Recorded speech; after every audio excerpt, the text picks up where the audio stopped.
જી નમસ્કાર, હું TR Jadav TR એજ્યુકેશનમાં ફરીથી એક નવા વિડીયોમાં તમારું સ્વાગત છે. મિત્રો, ગુજરાત ગૌણ સેવા પસંદગી મંડળ દ્વારા પ્લાનિંગ આસિસ્ટન્ટ વર્ગ 3ની ભરતી જાહેર થઈ છે, જેમાં 100 જગ્યાઓ છે. તો તેના વિશે આ વિડીયોમાં ચર્ચા કરીશું. તો ચાલો મિત્રો સ્ટાર્ટ કરીએ. તો અહીં તમે જોઈ શકો છો નોટિફિકેશન જાહેર થઈ ગયું છે. તો ગુજરાત ગૌણ સેવા પસંદગી મંડળ જાહેરાત ક્રમાંક 331/2025-26 પ્લાનિંગ આસિસ્ટન્ટ વર્ગ 3 અંગેની વિગતવાર સૂચનાઓ. મિત્રો, વેબસાઇટ અહીં તમે જોઈ શકો છો, તેના પર જઈને તમે ઓનલાઈન એપ્લાય કરી શકશો, જે અહીં આપેલી છે વેબસાઇટ. તો ગુજરાત જે ગૌણ સેવા પસંદગી મંડળ દ્વારા શહેરી વિકાસ અને શહેરી ગૃહ નિર્માણ વિભાગના નિયંત્રણ હેઠળના ખાતાના વડા નગર આયોજન અને મૂલ્યાંકન ખાતા હસ્તકની પ્લાનિંગ આસિસ્ટન્ટ વર્ગ 3ની કુલ 100 જગ્યાઓ માટે સીધી ભરતી માટે ઓનલાઈન અરજી મંગાવવામાં આવે છે ઓજસ વેબસાઇટ મારફતે. તો જેની તારીખ છે 28/7/2025થી 11/8/2025 સુધી ઓનલાઈન ફોર્મ ભરી શકાશે. જગ્યાની વાત કરીશું તો જે કેટેગરી વાઇઝ તમે અહીં જોઈ શકો છો, પ્લાનિંગ આસિસ્ટન્ટ વર્ગ 3 શહેરી વિકાસ અને શહેરી ગૃહ નિર્માણ, ટોટલ 100 જગ્યાઓ છે. કેટેગરી વાઇઝ તમે અહીં જોઈ શકો છો, જેમાં બિન અનામત સામાન્ય માટે 40 જગ્યાઓ છે, આર્થિક રીતે નબળા વર્ગ EWS માટે 12 જગ્યાઓ છે, અનુસૂચિત જાતિ માટે 6 જગ્યાઓ છે, અનુસૂચિત જનજાતિ માટે 16 જગ્યાઓ છે અને OBC માટે 26 જગ્યાઓ છે. જે કક્ષાવાર મહિલાઓ માટે પણ અહીં તમે જોઈ શકો છો. એના પછી વાત કરીશું વયમર્યાદા. તો 11/8/2025ના રોજ ઉમેદવારની ઉંમર 18 વર્ષથી ઓછી નહીં અને 35 વર્ષથી વધુ ન હોવી જોઈએ. જે અનામત કેટેગરીના અને મહિલાઓને પુરુષ માટે જે અહીં તમે જોઈ શકો છો, જે કેટેગરી વાઇઝ છૂટછાટ વયમર્યાદામાં આપેલ છે. તો સામાન્ય કેટેગરીના મહિલા ઉમેદવારો માટે 5 વર્ષ છે અને અનામત કેટેગરીના પુરુષ ઉમેદવારો માટે 5 વર્ષ છે. અનામત કેટેગરીના મહિલા ઉમેદવારો માટે 10 વર્ષ છે. સામાન્ય કેટેગરીના દિવ્યાંગતા ધરાવતા ઉમેદવારો માટે 10 વર્ષ છે. સામાન્ય કેટેગરીના દિવ્યાંગતા ધરાવતા મહિલા ઉમેદવારો માટે 15 વર્ષ છે. અનામત કેટેગરીના દિવ્યાંગતા ધરાવતા પુરુષો માટે 15 વર્ષ છે. અનામત કેટેગરીના જે દિવ્યાંગતા ધરાવતા મહિલાઓ માટે 20 વર્ષ છે. માજી સૈનિકો માટે તેઓએ બજાવેલ ફરજના સમયગાળા ઉપરાંત 3 વર્ષ સુધી છૂટછાટ. પગાર ધોરણની વાત કરીશું તો જે નાણાં વિભાગ દ્વારા જે ઠરાવો છે એના પ્રમાણે 5 વર્ષ માટે પ્રતિ 49,600ના ફિક્સ પગારથી નિમણૂક આપશે અને એના પછી જે મળવાપાત્ર મળશે. તો જે 5 વર્ષ માટે 49,600 રૂપિયા મળવાપાત્ર છે.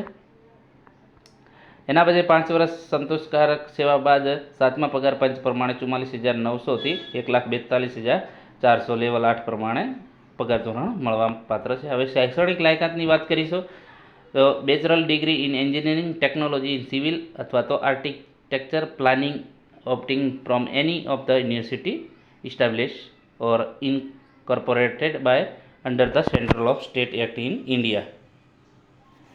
તો મિત્રો, એમાં જે શૈક્ષણિક લાયકાત છે જેમાં ડિગ્રી અથવા તો BTech હોવી જોઈએ. એના પછી વાત કરીશું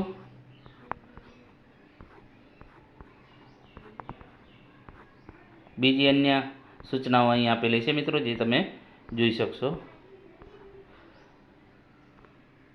હવે કોમ્પ્યુટરની જાણકારી. તો જે કોમ્પ્યુટર ઉમેદવારે રાજ્ય સરકારના જે વહીવટ વિભાગના ઠરાવ દ્વારા 18/3/2026ના ઠરાવ નંબર CRR 10/2007 120/320 જે પ્રમાણે અભ્યાસક્રમ મુજબ કોમ્પ્યુટરનું બેઝિક નોલેજ હોવું જોઈએ. કોઈપણ તાલીમી સંસ્થાનું પ્રમાણપત્ર માર્કશીટ ધરાવતા હોય અથવા તો સરકાર માન્ય યુનિવર્સિટી અથવા તો સંસ્થામાં કોમ્પ્યુટર જ્ઞાન અંગેના કોઈપણ ડિપ્લોમા, ડિગ્રી કે સર્ટિફિકેટ કોર્સ કરેલો હોય તેવા પ્રમાણપત્રો અથવા તો ડિગ્રી કે ડિપ્લોમા અભ્યાસક્રમમાં કોમ્પ્યુટર એક વિષય તરીકે હોય તો તેવા પ્રમાણપત્રો અથવા ધોરણ 10 અથવા તો ધોરણ 12ની પરીક્ષામાં કોમ્પ્યુટર વિષય સાથે પરીક્ષા પાસ કરેલી હોવા જોઈએ તેવા પ્રમાણપત્રો. જો કે આ તબક્કે આવું પ્રમાણપત્ર ન ધરાવતા ઉમેદવારો પણ અરજી કરી શકશે, પરંતુ આ ઉમેદવારોને નિમણૂક સત્તાધિકારી સમક્ષ કોમ્પ્યુટરની બેઝિક નોલેજની પરીક્ષા પાસ કર્યાનું આવું પ્રમાણપત્ર નિમણૂક મેળવતા પહેલાં અચૂક રજૂ કરવાનું રહેશે, નહીં તો તમારી નિમણૂક રદ થશે. ફોર્મ કઈ રીતે ભરવાનું તો અહીં તમે જોઈ શકો છો, જે 28/7/2025થી 11/8/2025 સુધી ઓજસ વેબસાઇટ પર તમે ઓનલાઈન ફોર્મ ભરી શકશો. જે સ્ટેપ બાય સ્ટેપ અહીં આપેલું છે, જે તમે અહીં જોઈ શકો છો. પરીક્ષા ફીની વાત કરીશું તો પરીક્ષા ફી જે છે જે પ્રાથમિક પરીક્ષા માટે બિન અનામત વર્ગ માટે 500 રૂપિયા છે અને અનામત વર્ગ તમામ કેટેગરીની મહિલાઓ, ઓબીસી, અનુસૂચિત જાતિ, અનુસૂચિત જનજાતિ, દિવ્યાંગ, એક્સ સર્વિસમેન માટે 400 રૂપિયા છે. અને જે છે the fee paid shall be refunded, મતલબ કે રિફંડ તમને મળી જશે પરીક્ષામાં ઉપસ્થિત રહેલા ઉમેદવારોને પરીક્ષા ફી મળવાપાત્ર. જો તમે પરીક્ષામાં હાજર રહેશો નહીં તો તમને ફી મળશે નહીં. જે હાજર ઉમેદવારો મતલબ કે પરીક્ષામાં હાજર રહેશે એ ઉમેદવારોને ફી પરત મળી જશે.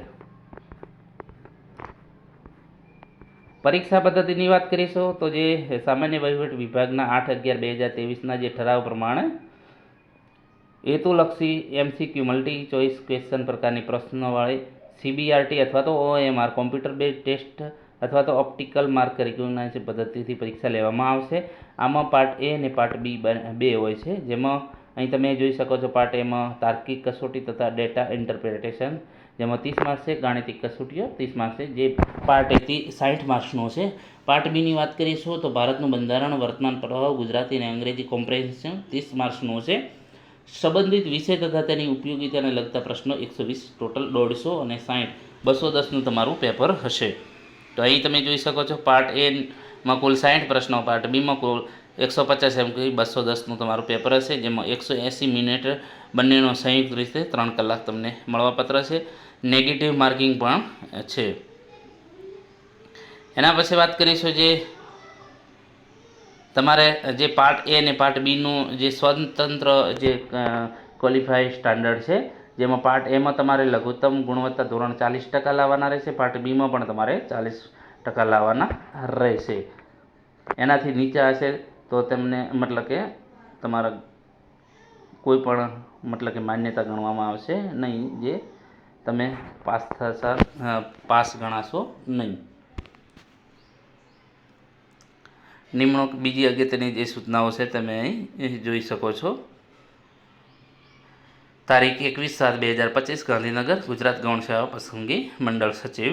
તો મિત્રો આ જે પ્લાનિંગ આસિસ્ટન્ટની જે ભરતી આવી છે તો તેમાં જે મિત્રો લાયકાત ધરાવે છે તો તે ફોર્મ ભરી લેજો અને અન્યને પણ શેર કરજો, જેથી કરીને એ લોકો પણ ફોર્મ ભરી શકે.